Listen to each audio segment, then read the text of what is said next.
welcome into another board check. I am Jeremy, the Impact York, the face all over the place. I'm all over the place, especially this week. Been to the arena 3 times in the last, I guess, 5 days now, but 3 times in 4 days to catch all these amazing games.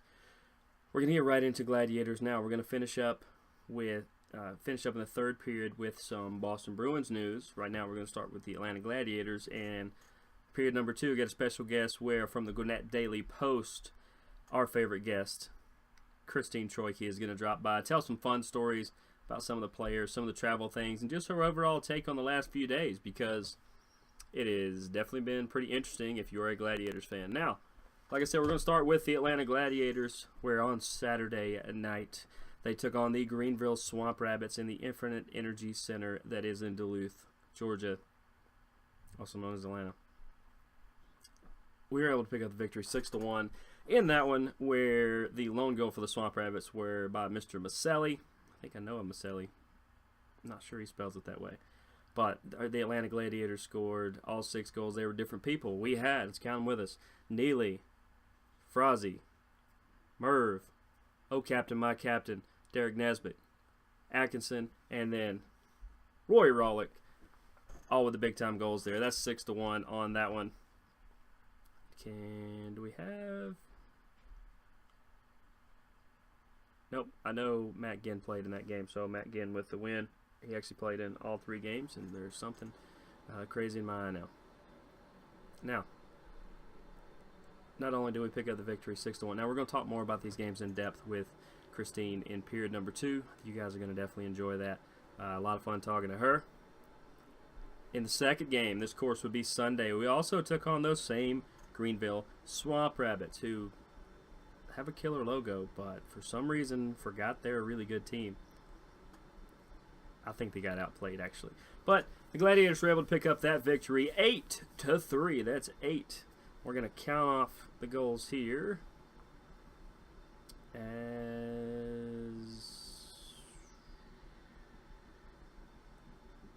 7 different people scored in this one, and that would be Mangoya, Niclario, Gasic, the brand new Gasic, Gardner, White, Nesbitt, Niclario again, and Mervich, all with the big goals on that one. Maselli actually had one for them as well. You know, good player. But that's 2 big victories that we had over the Greenville Swamp Rabbits. And then, of course, we welcomed in the Florida Everblades last night, and boy, that place was rocking. Unfortunately, the team wasn't right out of the gate. Had to play from behind. For a good bit of the game, but ultimately we ended up losing that one 7-4 to the Florida Everblades. Niclario, Mervich, Oh Captain, My Captain, Derek Nesbitt, and the newly acquired Gasic. He was in the Buzzio deal. We'll talk more about that as well with Christine. All a part of that one. Matt Ginn went 2-1 on the weekend. Hated to see him give up those 7, but on the plus side, Darth Vladar, or Dan Vladar from Prague, or Praha, more about that as well. It's a cool city. It just seems like a cool city. But he was back on the bench, so it seems like his injury is good enough for him to play. He seemed to be in good spirits. Yeah, actually sat right next to him. Was good. Seemed like a real good dude. Should have offered him a French fry. But upcoming schedule for your Atlanta Gladiators. This Friday, they will be in Manchester, New Hampshire to take on the Monarchs. That is a 7 p.m. start. On Saturday, they are still in Manchester against the Monarchs. They are the Kings affiliate. Remember, we used to cover them right here on this show. And that's going to be 6 p.m. start on that. Had good clarification. I thought that was 7 as well. No, 6 p.m. on Saturday. And Sunday, there will be in Adirondack to take on the Thunder. That is a 3 p.m. start. And then, of course, next Wednesday, which, just so you guys know, I'm going to remind you a little bit later on as well, but BoardCheck will be on Thursday next week, because next Wednesday in the Infinite Energy Center in Duluth, Georgia, the South Carolina Stingrays will be in town to take on your and my, that makes them our, Atlanta Gladiators. And, of course, that's going to be a 7 p.m. start on that one. Don't be late, and if you are, that's okay. But we'll be back in period number 2 talking to Christine Troyke from the Gwinnett Daily Post, and then we'll finish up with some Bruins. We'll see you guys at the end of the break on BoardCheck.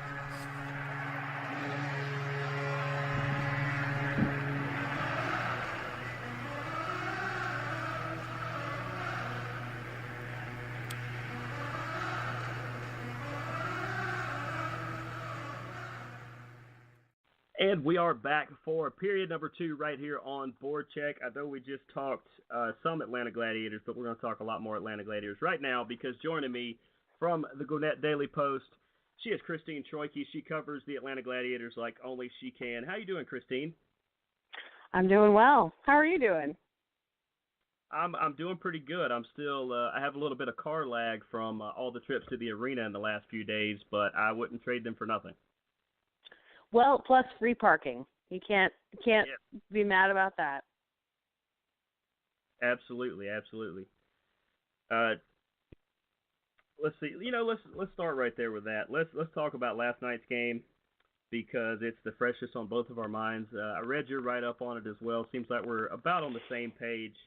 To me, it seemed like in the first, 5, 6, 7 minutes, the team, I hate to use the word flat, but it's like they got caught on their heels. They were just a little bit almost tired to a point, and it allowed the Everblades to start to build up a lead, and it seemed like they just could never climb out of the hole. How did you see it? Yeah, I agree. I was surprised how the passing was just not there. They had been so efficient against Greenville the 2 games prior to that with their defensive outlet passes, getting out of their D zone, getting it to the hands of the forwards, and just quickly making that transition through the neutral zone, and there was none of that the first 5-8 minutes. They spent just kind of circling around their own end, losing the puck.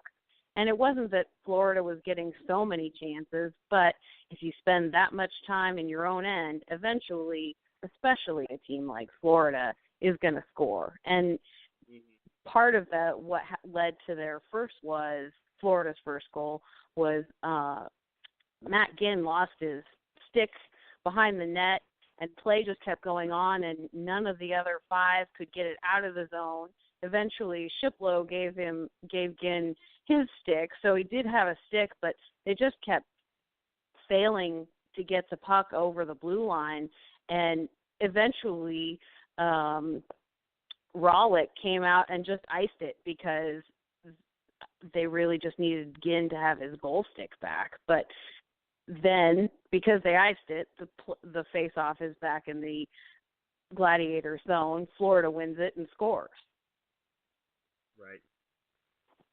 Yeah, that's oddly enough, did you see which stick Matt Ginn ended up with? Because I sit right next to the bench as much as possible, and I didn't realize whose stick he had. I knew it was somebody's up until that guy comes screaming at not really screaming, I guess, because it wasn't negative, but he yelled towards the bench, "Give me a stick. I don't care which." Yeah, I'm pretty sure it was Tyler Shiplow that turned over his stick to Ginner and then raced back to the bench to try and grab another one of his. So Ginn had a player stick there for a little bit until Rawlick iced it and he picked up his goal stick. Yeah, to me it was I'm trying to recall back. It was either Shiplow or Drew Baker, one or the other. I think it was Shiplow, because he just comes screaming out of nowhere, once they did try to ice the puck, and he just said, "Give me a stick." And one equipment guy looked and said, "Which one?" And the other one just grabbed one and threw it to him. And I was like, that was the right decision. decision. At that point it doesn't matter too much. Yeah. It doesn't. That's triage right there. Right. Yeah, exactly. That is you're in the ER and they say this, there is a puddle on the floor. We have to get it up. Yeah. But yeah, then they were able to keep battling. That's one thing I do like about this team, as some of the new additions and some of the other moves they've made. This team has really started to play together and solidify, at least in the back half of the season, the main games, especially some of the ones I've went to. It's nice to see that when they do play together that they don't give up, because it would have been real easy last night to start mailing it in from about the second period on. Yeah, and that was one of the points that Tyler Murovich made when I spoke to him after last night's game was that they kept fighting, and head coach Andy Brandt said he didn't think that 7-4 was a particularly reflective score of how that game was and how he would evaluate the way the Gladiators played. Florida is an opportunistic team. If you give them an opening, they're probably going to score, and the Gladiators gave them enough openings. They scored plenty last night, so that's a hole you're going to struggle to dig out of against Florida. Yeah, they definitely have some scorers. And let me look up that one, because every time I turned around, this one guy they had, maybe he didn't even score last night, but every time I turned around, this one guy was just always seemed to be there. Yeah, I can't find his name real quick. But, yeah, you mentioned... Well, they've got some guys with a ton of goals. In fact, Brendan O'Donnell has 33... Well, I guess now he's got 30. How many did he have last night? Did he have 2 last night? Yeah. He's got 35 now so 35 goals in 49 games. I mean, that's and his goals were the first one that we just talked about, and then Florida's third one that put them up 3-1 near the end of the first period. So those are big goals, create momentum swings, and Florida just took it from there. Oh, yeah, absolutely. And, it was nice. I mentioned to you before the show, it was nice to see Darth Vladar, or Dan Vladar, as I've been corrected many times, was back on the bench. He seemed to he actually had one of the Friday Frenzy hats from over the weekend, a brand new hat he was wearing. I don't know if that was just because he wanted to, but he was alert. I like that when I saw him on the bench, he was always jumping up on the bench. Jumping over the up onto the wall there and yelling things to people, and he was so engaged in it that you don't always see that with a goaltender when he's not playing. He's a really interesting guy. It'll always, I think, stick with me that I heard the first day that he got sent down here, way back at the beginning of, not the beginning of, but during training camp, he showed up on assignment from Portland Providence, and went around and shook everybody's hand in the locker room, introduced himself. This is a 19-year-old kid playing his first pro season, and probably that's a good illustration of his personality. He seems like a fun guy. Yeah, almost, like I said before, I almost offered him one of the fries I was enjoying for the first period, but he didn't quite look my way. He was engaged in the game, so it's probably better for his diet that he didn't eat the fries. Probably, but that's not to say he might not have taken one. That's true, but then I would have had to give one to everyone, and I didn't think I had enough for everybody. Yeah, enough for the class. That's important. Yeah, I would at least make sure that Oisty and Andy had one, but that's another day, another thing. I did learn something about Dan today. He's listed that he is from, I guess, Praha, Czech Republic. Did you know that Praha is another way to say Prague? I did know that. I had to look that up because I was like, I wonder how close to Prague that is. And no matter, I couldn't find it on a map. I kept looking and looking. Finally, Wikipedia helped me out and said, hey, that's the same place. Yeah, I think I might have picked that up last time I was planning a trip to Europe, and I was looking at rail schedules, so taking the train from one place to another, and it came up. So, but yeah, he is from Prague, which I would like to talk to him about just to find out like which cool things there are to do, because it's a city I've always wanted to visit. And also if he had some close family members that I could stay with. Well, you might need to be better friends with him, but you got to start somewhere. Yeah. Hey, that's what the peace offering with the fries. So I guess next time I'm gonna the onion rings that I talk so highly of. By the way, Mm-hmm. fans, I know I haven't talked about that yet, but fans of the show, you guys ask me, and Christine, I know they ask you as well. We were just talking about it before the show. If you want to know what to eat when you go to the Infinite Energy Arena, you go to the cheese steak booth, and they have these amazing onion rings they really are just fantastic. They're probably not good for your diet, but that had to be one of the best things I ate because I snack a lot. I don't get a lot of big burgers and stuff. Apparently the burgers are good too because they sold those.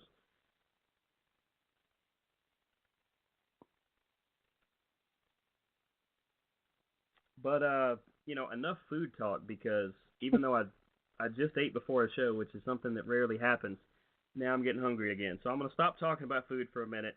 The fact that Dan is back on the bench, did they officially release Mike, is it De La Verne or De La Verde? He was there last night. I did not hear an official word on whether or not they would be. Currently. Pardon? He's not listed currently on the roster, at least the one I'm looking at. And I haven't. I'll be honest. I did not check ECHL transactions today. They usually come out at 5:00. So it's possible that they released him, but they may also have kept him on the roster if they had space, just to make sure that Dan was okay again, since he was injured on that trip down to Florida. And so the answer to that is I'm not sure. And our stat guy is currently trying to pull that up. I do want to talk a little bit more about the team before we talk about the amazing weekend games because they are definitely more of the higher spot, even though, like we said, they didn't play bad last night, just not quite good enough to win. It was good to see Atkinson back from Chicago in the AHL. I guess that's the Wolves up there if that's the AHL, right? It is, yep. So how do loans in minor league hockey work? Is it like soccer where there's a certain window where you can kind of go, yeah, you can use that guy for this long and then we'll need him back for that week, or how does that work? The answer is it is not like soccer. As long as the player is only signed to an ECHL contract, and by that I mean not a two-way contract with an AHL, ECHL component, because then they would only be allowed to go to that AHL team. But if you're on a straight ECHL contract, you're available for any AHL team to sign. They call them PTOs, player tryout contract offers. And so when you go up, you're under contract with them. And then when they're done with you, they release you, and whoever owns your ECHL rights, that's where you go back. That actually makes more sense than soccer, at least to me. But yeah, it was good to have him back, and I'm glad we can figure out what those actually mean. I kept getting asked a lot of questions to which I didn't really know either. Stat guy is saying that when they activated Dan, Mike was placed on reserve. So I guess he is not officially. They haven't officially let go of him. He's on the reserve. And I think that would have been my guess based on how many roster spots there are and the nature of Bladder's injury, that they may have wanted to keep, especially because he was a kid coming out of college, around just a little bit longer. Yeah, I mean, not just, to be nice and not say thanks for the 10 days you were here, but also, yeah, like you're saying, to get another guy in the system, and it's like, hey, you've already been here, you're already acclimated, we already put your name on a jersey, you might as well hang out for a minute just in case and also for future consideration. Yeah, I mean, college kids usually do get a chance to stay with whatever team they sign with right out of school. Occasionally you'll get a guy that goes back because he needs to finish classes. That's happened a couple times with the Gladiators. They've had not a goaltender to my recollection, but just either a forward or defenseman came up for a few games, realized they needed to get back, or they end up paying the price, having to retake classes or something of that nature. And so if they're not playing a ton, they may ask to return to college to finish up their classes. Now, of course, we always could transfer them to Gwinnett College or KSU or Georgia State, even if they wanted to just stay here and finish. I'm not sure how that works mid-semester, but right. Yeah, it might mess with eligibility type stuff for certain programs, so maybe I'll look more into that one. But, I haven't spoken to you since this happened, and I was going to get your take on it. What do you think of the Buzzio trade that happened just a handful of days ago? I think it was what needed to happen for the Gladiators. When Andy Brandt told me that's what was happening, he was prepared to get angry messages from fans. But I think if you really take it apart and look at it without sentiment, you'll see that both players were – Buzzio had a few more points, but they were both nearly point-per-game players. Gajcik is a rookie with a lot of skill, and it's a little hard to argue after the way the offense performed on Saturday and Sunday that Gajcik's addition is not helpful, at least as much as Buzzio, and maybe more, because of what he was able to do with the lineups and who he was able to move around into certain spaces. I really thought, and Brandt said after the game, that after Saturday's game, that White, Niclario, and Mingoya were the most effective line out there. And that's not a combination that they had used before. It was possible because of the addition of Gajcik and where he fits in on the wing. So it was interesting to see how that played out. In addition to that, the Gladiators still get a future consideration on top of receiving Alex Gajcik in exchange for Buzzio. Right, and by the end of this season, we'll actually get to figure out exactly what this did do for the team, and especially going forward, because we never know what that future consideration could be. Exactly. The teams generally know or have it narrowed down, but they never release those details.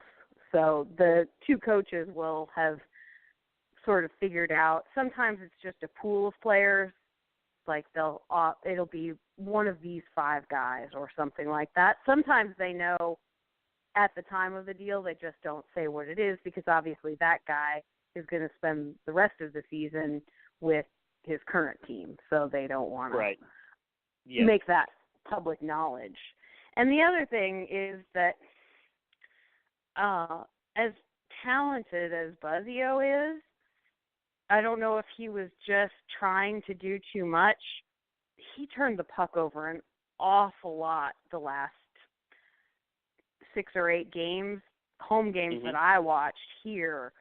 Some pretty egregious stuff that, if it didn't necessarily lead to goals, led to chances, and then if a goalie's making a save, having to cover the puck, you're looking at a face-off in your own zone.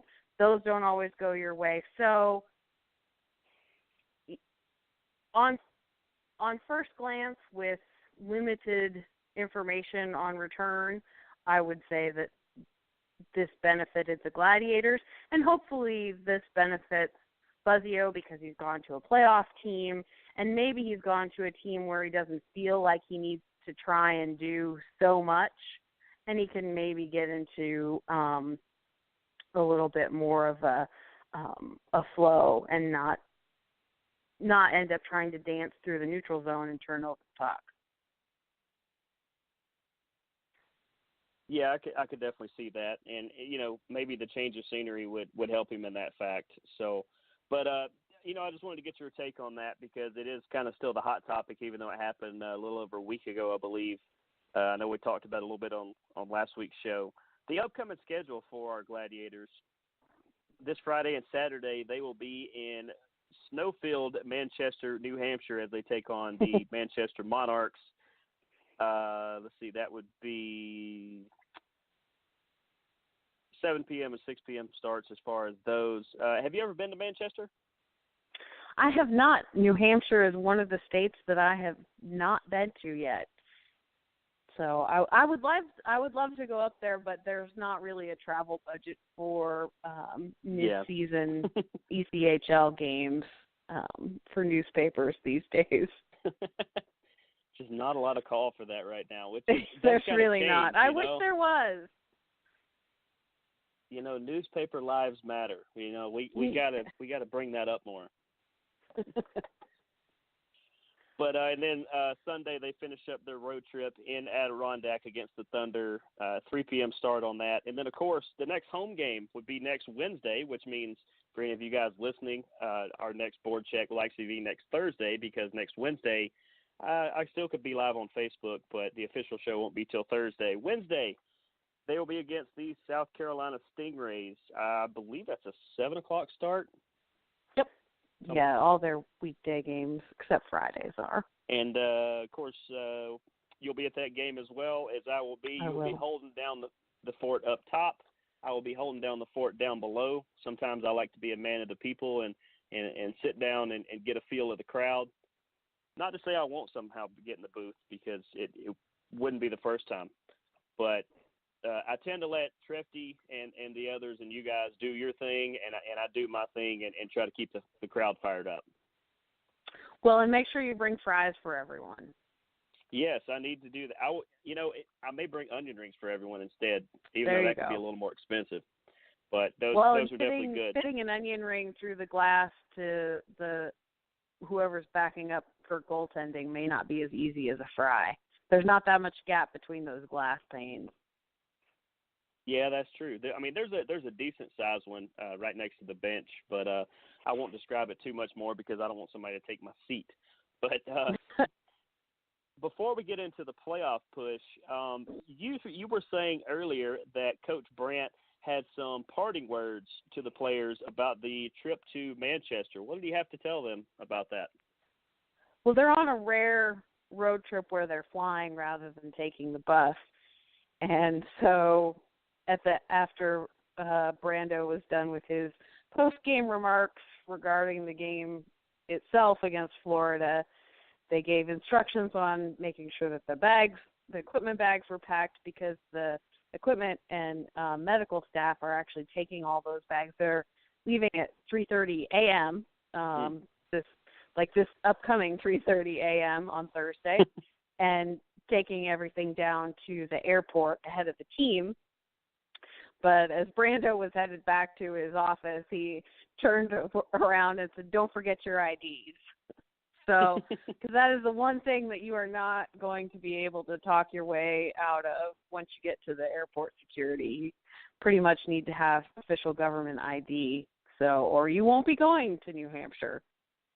Right, and that would be an interesting write-up from yourself or from the Gladiators website, even how somebody didn't make the trip or were a healthy scratch because they didn't have the proper identification and were still in Atlanta. Yeah, I feel like they may end up, there probably would be time to catch another flight, but it would mean coming all the way back up here to Gwinnett to get their ID and then going back down to the airport. So right. The travel plan is a 7 a.m. flight out of Atlanta Thursday morning, and then it's actually a direct flight to Manchester. They're going to have a afternoon skate just to kind of get the travel legs out. A team meal Thursday night, and then the usual pregame skate Friday morning for their game Friday night, and then their usual that will replay each day, Saturday and Sunday. Then they fly back on Monday. Tuesday is a light practice, I think, and then Wednesday they play South Carolina for the first of 3 straight games against a team that, if they hope to make the playoffs, is one they'll have to catch. So. You mean when they make the playoffs, just because they practically swept the rest of their season, and especially the games against the Stingrays? If that were to happen, then yes, that's exactly what I mean. I can hear the reporter coming out in you here. If it's it's not out of the realm of possibility. No, stranger things. And really, it's not even. I mean, sometimes you end up saying that when it just means that mathematically a team hasn't been eliminated. But in this case, you're looking at bridging a 14-point deficit, but with 13 games left in the schedule, that leaves 26 points on the table. And the Gladiators actually have at least 1 game in hand and up to 3 games in hand on the teams they need to catch. So you've got, like I said, it's a possibility. So, fans, we're saying, yes, there's a chance. So keep up hope that this team's going to be in the playoffs, and that means at some point we're going to have playoff games in Atlanta, which are always a good thing. Wasn't that many handful of years ago that these same Gladiators were doing quite well, and God, they were runner-up that year, I believe, wasn't it? They were, to Alaska. That was a fun series for you then, right? I did not go to Alaska, but it was a fun series. Oh, yeah, definitely so. And I swear I had something. Oh, we didn't talk about your write-up with Drew. Yeah, I went and talked to Drew Baker. Yeah, you recently sat down with Drew Baker, the local hero, and the more I read up on him, I think there's a chance I cross paths with him. I was double backing a little bit, and I have some feelers out to find out, because it says here that for a semester he was over at KSU, and I actually used to cover the KSU team a couple years back for actually the first season of BoardCheck. So I threw out some feelers to go, when was he there? Was I there then? He's been a bunch of places. I had fun talking to him. He went to South Forsyth High School, and then went off to play hockey in a couple of places after he finished high school. So we had a fun chat at the ice forum after a practice last week, and then the story ran last Friday. So. And then that sparked our good mutual friend Blaine from Fox 5 coming to talk to him just Monday. Definitely check out, not only read Christine's article on it, but Fox 5 did a pretty cool piece as well. But back to when you talked to him, it's just as I'll throw out a teaser, and then about why they should read it. For one, you guys should read this to find out which league he is currently suspended in, because that is a funny story that you could be suspended in one and you end up on a different league and you're actually playing there, which is totally legal. There's nothing wrong there. But of all the things you talked about with Drew, what would you say were maybe a couple of things that really stuck out as either the most entertaining or the most interesting? Other than the fact that he's not allowed to play in the Atlanta men's league currently. Besides that. Because that's a pretty good one, really. It really is, and I can't take credit for that, because Greg Azubko, who occasionally backs up in goal for the Gladiators during training camps or practices when necessary. In fact, he was the emergency backup for an visiting ECHL team earlier this season after they had one of their goaltenders called up to the AHL. But Greg was the one that tipped me off, because he knows Drew from playing over at the Cooler in Alpharetta, and he said that right before training camp this year, Drew had been suspended in the men's league, so he wasn't able to play there. And it worked out, though, I think. Yeah. Him playing his first full professional season in the ECHL. So he's probably going to be okay about that. Yeah, things happen for a reason, and that was life, making sure that he moved in the direction he needed to go and become a Gladiator. Exactly. Yeah, I'm sure that was all, just the way it was scripted. So. But man, he is an interesting guy. I actually got a chance to talk to both Bakers. I believe might have been Sunday that we met and talked to a couple of them. And as much fun as Shane is, and he likes to cut up and do some fun things and all, Drew has some of the best stories he was telling, and none of it on here. So I guess there might be a follow-up getting to know Drew Baker coming up here, maybe in the recent future. Yeah, I'll have to see if he's willing to participate again. We got some of the nuts and bolts questions out of the way, so maybe we can move past that to the good stories. Oh, absolutely. But I'm not going to keep you for the rest of your night, even though I've kept you for a good bit of tonight, and only we will know here at the show how long we've been on, because you guys don't know. But what would be your parting message to the fans for, getting behind this team for the last remaining 14 games? I think if any of them were there Friday or Sunday, I probably don't need to convince them. But if they were not, if I would pay money to see them play the way they did over the weekend against Greenville every day of the week. That team, that play was so impressive and so much fun to see, especially considering the ups and downs they've had this season. So I would tell you that it's probably worth the price of admission, because maybe they've turned a corner, and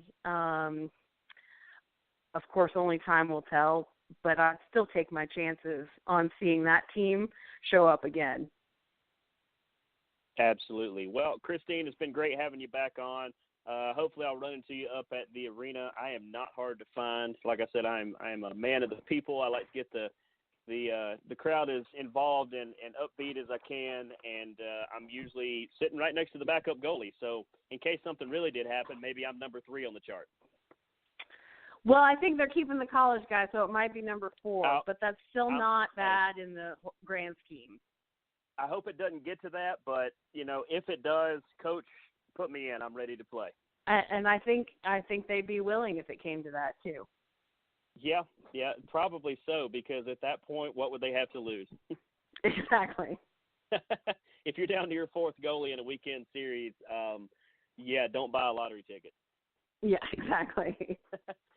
Christine, it's been great talking to you again. We'll see you on later down the road, and as always, go Gladiators, and good luck at the Gwinnett Daily Post.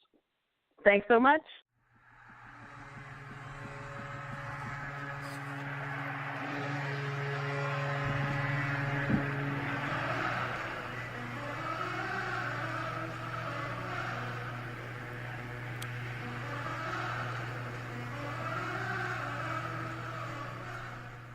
We're back for period number 3 right here on BoardCheck. We're going to talk some Boston Bruins, but first, wasn't that amazing interview?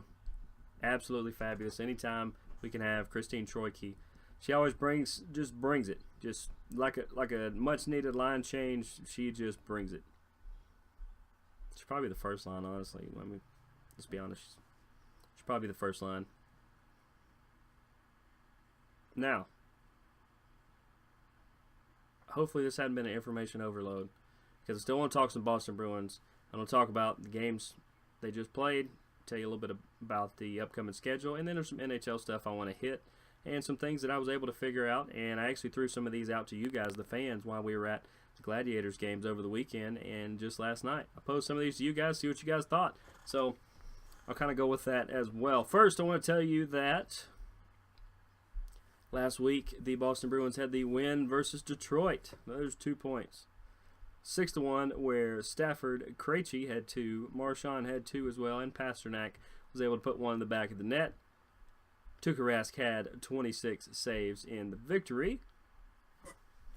And also, they had the win versus the Philadelphia Flyers, who are currently winning against the Penguins, oddly enough. 2-1 was the victory for the Bruins. I'm going to actually put those up there. So far we have 4 points, which, of course, led us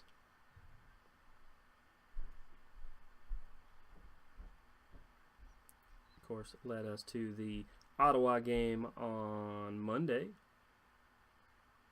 Nope, not the Ottawa game.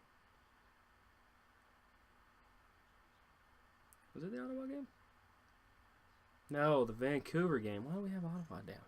See, that's what's throwing me off. The Vancouver game, where we picked up the victory once more. We had David Backes with a goal. We had Zdeno Chara with a goal. We had Marchand with a couple. In fact, he had 3. Krejci again. So, of the 3 games, how many points do we have, boys and girls? That would be 6. 6 in 3 games. And actually, right now, against Calgary, let's get the update. It is 1-0 Calgary, where Khudobin is holding down the box for us currently.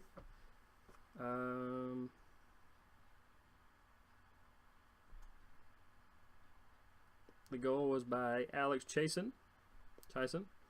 But of the, we thought good and well of those 3 games. Can we win all 3? Yeah, I said we could. I think I said we were going to go 3-0. If not, I'm going to say it right now. I think we're going to go 3-0, which we seem to be doing. But those are much needed points. Those are going to, put us right up in the playoff hunt there. Obviously, coming into the games this week, like I said, the game going on right now, we're in Calgary, where it's 1-0 Calgary. Tomorrow night we'll be in Edmonton against the Oilers. That is a 9 p.m. start on that one as well. Monday we will be in Toronto. We are taking the tour of Canada currently. We're at 7:30. We will puck drop on that one. And then next Tuesday versus Ottawa, that is a 7 p.m. start. And we'll talk about the Thursday game next week.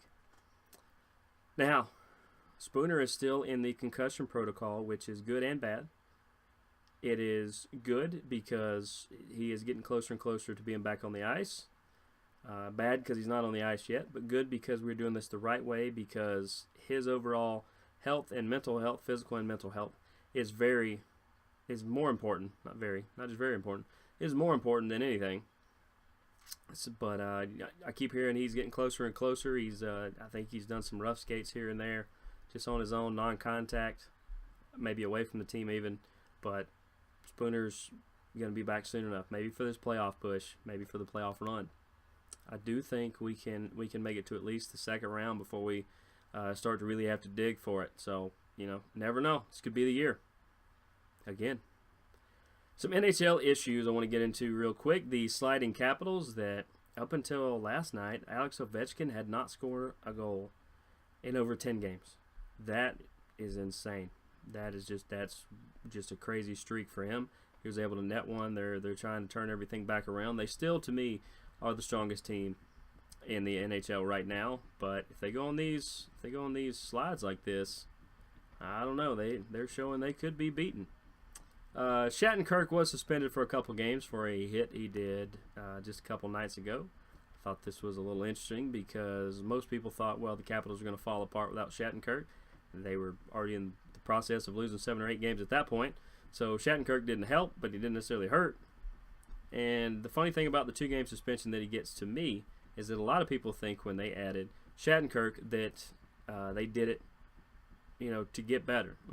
Not necessarily. They mainly got Shattenkirk to help with the depth on their blue line and also to keep him off the other teams. That is the main reason, I believe, that they were able to add him. So it's kind of funny that it's backfired and he's suspended, I think, for one more game after tonight. The Flames were able to win their 10th game in a row just a couple nights ago, and in the process, they become the 3rd team this year to have a streak of 10 wins or more. And that sets an NHL record. So congratulations to those teams with the streaks. And congratulations to Flames, who have seemed to piece it together here lately. I know some friends of mine up in Calgary are very happy. Shout out to you guys. And the last thing I want to talk about is 2 Norwegian hockey teams played the longest game in hockey history as they went to 8 overtimes before finally the deciding goal for a 1-0 win. Only one goal was scored. Same 2 goalies stayed in the entire time. They made like 260-something saves or something like that before, after 8 overtimes, they scored the goal, went ahead, and that was the end of it. But that's going to do it for me this week. Appreciate you guys tuning in. For all you guys that we met at all the games, thanks for your hospitality. Thanks for the conversations. And we look forward to seeing you guys next Wednesday for the next home game as far as the Gladiators. And make sure to cheer on your Gladiators and your Bruins each and every week, as both are just on the cusp of in the playoffs, and that is no joke. They're actually, neither one are mathematically eliminated, and they're actually both surging and trending up. So with our help, I think we can cheer them on. But that's going to do it for me this week. We will see you guys next week. Thanks for joining us on BoardCheck. I am Jeremy the Impact York. Go watch some hockey. Go Bruins. Go Gladiators.